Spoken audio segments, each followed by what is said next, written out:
Food for Thought with Professor David Dete. It is once again another time for us to have some informative conversations with Professor Dete on Food for Thought with Professor Dete. Thank you so much for tuning in. My name is James Okumu. 3 weeks ago, or was it 2 weeks ago, we began a conversation on obsessive compulsive behavior, and disorder. And it is one of those conditions that is very interesting. And the information the professor is giving us is very vital, because one of the things I've realized with some of these mental health issues is we have friends and family who may be going through them, and even they themselves may not know that they are going through them. So this information is equipping us to be able to know and to be able to offer help to those in need. So let's pick up this conversation from where we left it off last week. From the kind of information you've been able to gather about this, does it affect mostly men or mostly women? Mostly women. Mostly women. Is there any reason for that? It can only be their biochemistry, their biology. Yeah. Why is it that women see things that we don't see? Why is that women see colors that we don't see? Yes. Or am I exaggerating? No, you're not. You're not. It's true. They see colors and we are thinking, that is green, and they're saying, no, that is not green. They're giving you another name you've never heard of. Yeah. Why is it that women, and it occurs in women, if you tell a story, a man, and I'm Toria, my name, and you know it. I don't want those details. I just want the big picture. Exactly. Yeah. But why is it that men will not see the details, will not see the big picture, if it is summarized for them, but the woman will see things, the details that we don't see. Yeah. There's something, and these are just observations that we are making. Okay. Yeah, and observation that you make, I make, everybody makes this observation, and then you start asking, why? Why is the expression? And you know what? That is what science is all about. That is what you do. Yeah. Why? That's all. That's in very simple language. That's science. Okay. Yeah. Is there a cure, or is it manageable? Professor, I'm just wondering, is this treatable? Is it manageable? Yes. You see, remember I said the several conditions tend to coexist. Yeah. And it is amazing if you look for them. It's not unusual to have a person with several physical conditions occurring at the same time. Yeah. A person to have several psychiatric conditions occurring at the same time. It's not unusual for a person with this physical condition to have psychiatric conditions occurring at the same time. Yes. So if you are able to treat these other things that are associated with this condition, then in a way you are isolating that other condition so that there is nothing that is feeding into it in a negative way. So identifying and treating what we call the comorbid disorders, it improves the outcome of the more primary condition. That is with the use of medicines. There are various types, whether you are dealing with the depression, which comorbid, or anxiety, or other conditions that are occurring in this person. But then also at the same time, we are using, or people are refining what we call, which we have talked about, cognitive behavioral therapy. And you know, we say cognitive, starting in the mind, finding expression in behavior, therapy, treatment. So is it possible using CBT to disconnect what is happening in the brain in terms of the thoughts from going into activities? Is it possible to do that using CBT? And then you'll be left with what is happening in the brain. Then is there a way of treating that so that you make the person focus on more positive things, And what we have been talked about, we have been talking about.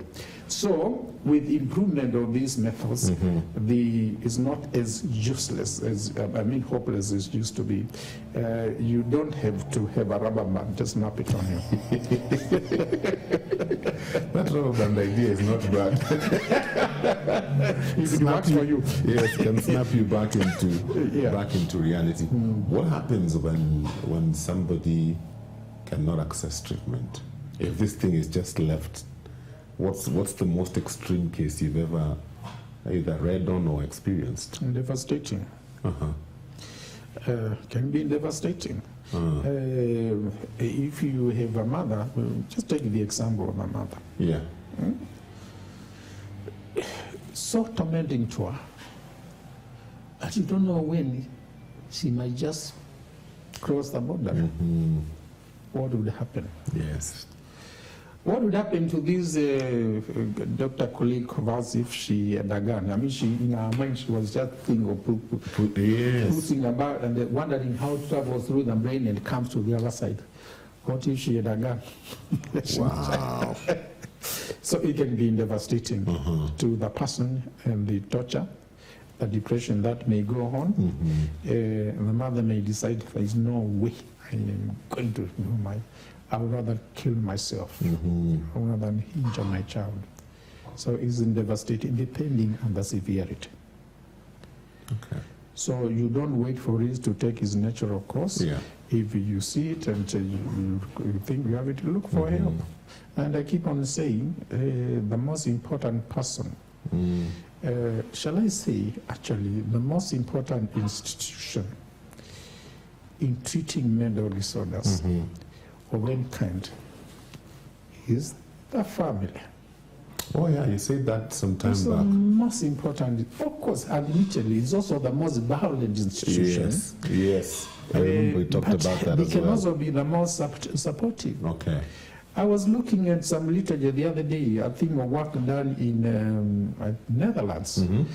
And these people were saying, and they done very good research. Absolutely, I must admit myself, I can't do that quality of research because I don't have the resources and I can't do it alone. I need people who can help me to do it. Yeah.